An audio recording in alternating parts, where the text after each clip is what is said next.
The pot bust in Marinette County now being called one of the largest in state history.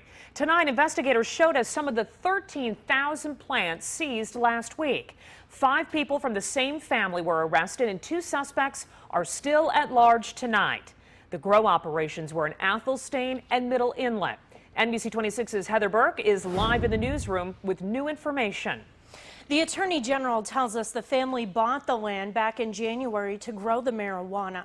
But a tip from a fisherman this spring led investigators to one of the largest operations they've seen, spanning over 60 acres in 2 locations. This was a significant grow operation. Plants everywhere. It was being very well cultivated. It was a professional job.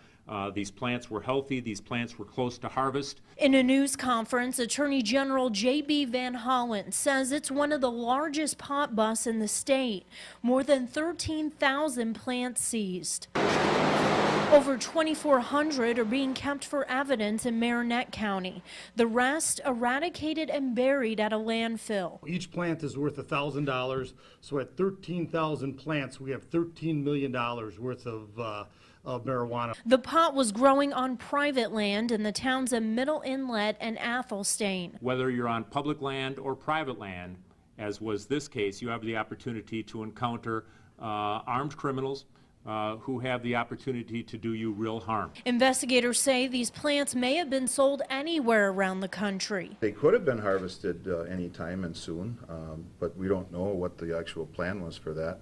All I know is we harvested them for them, and that's a good thing. All 5 suspects face a mandatory minimum of 10 years behind bars. That is a whole lot of people who aren't capable of getting out in the summers and continuing to operate grows like this. The Attorney General says the state would like to take the land back, sell it, and use the proceeds to fund further drug bust investigations. Live in the Green Bay newsroom, Heather Burke, NBC 26.